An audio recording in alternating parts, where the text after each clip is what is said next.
Welcome to Here's How We Get There. It's the daily show filled with conversations about business and mental health in a down-to-earth style with real-world language. Now let's dive in with your co-hosts, Kenneth Shark-Kinney and Trey Tucker.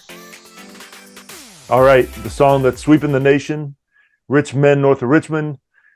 You know, sometimes the truth hurts, and we're here to hit people with the truth of maybe what's in the song versus what's not in the song that people might be reading into a little bit too much. But Shart, there are at least two reactions happening, one on one level, one on a different level. Tell us a little more about that. Well, I thought I would do that, but I would do that in a song. And I will not. So just to save everybody. But I think, just to add, this has not just been a number one in the US. This has been a number one on Apple worldwide. Sure. It hits into a lot of visceral things. And I do think of this somewhat like Joan Baez was back in the olden days with folk music. This has a little bit of an air too. It reminds me of "Oh Brother, Where Art Thou," the George Clooney movie, if you remember that one too. Mm-hmm. He's a country singer, but he also, the young man Oliver Anthony, wrote a song that just talks about his struggles. And what you see, except in the media, is that it's really unifying people. People are struggling, and so many people struggle with making their bills, with finding purpose in their lives that's not driven by, what the government or the media tells you. And I think that's where he's viscerally tapped into something that's really hitting home with a lot of people, what is incredibly annoying about the whole thing. And I read an article from the BBC about this as well, was they were talking about it was dividing America. And you see the media trying to basically pit this song, which could have been written by an African-American female, just like it could have been written by a coal miner in West Virginia. Could have been written by anybody, but because it is this person, they've tried to use it as a divisive tool.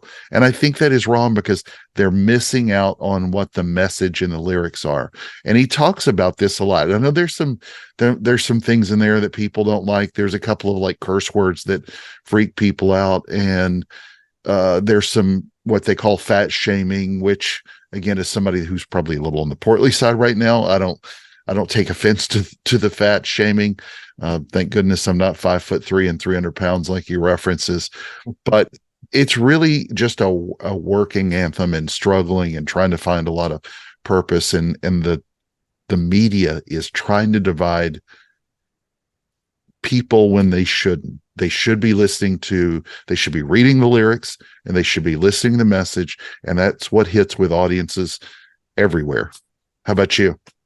Oh, you're absolutely right. His struggle and the people who resonate with the song, their struggle is really the focus. But a lot of times, and this is true of individuals, it's true of media, but sometimes somebody else's struggle can make other people uncomfortable because it might not fit with the narrative they've got in their own mind of how life works.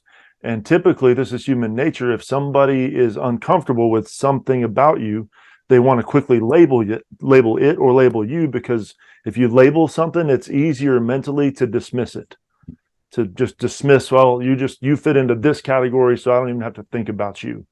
Well, maybe the label applies, maybe it doesn't, but the point is, like you said, there's an actual struggle that this guy and other individuals are actually going through.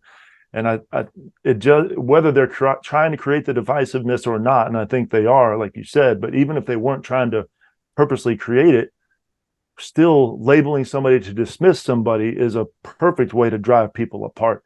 And it's like we've talked about in other episodes, whether it's cancel culture or what have you. Mm-hmm. We got to figure out, how do we listen to each other, even if we don't disagree. You and I don't agree on everything, but we still move toward each other and try to move forward together, even in the midst of some disagreement. Yeah, as long as I'm right all the time, that's all that really matters. But that's my deference. To the song's credit, it tapped into this thing that so many people got frustrated with during the pandemic. They were started looking at what's the purpose of a lot of their jobs, and the end line in his song is, "I've been selling my soul, working all day, overtime hours for BS pay." There's a lot of people that feel that, and that's not a political statement. That's unfortunately just where we are in the world, and a lot of people are feeling that way. So for the rest of the people, I know that they're not going to get to hear this, but Trey will. I'm going to sing us off. So see you on the next episode, and that's about as good as it's going to get. So see you soon. Thank you for joining Shark and Trey on the Here's How We Get There show. Make sure to rate, review, and subscribe to the show, and visit here'showwegetthere.com. That's here'showwegetthere.com.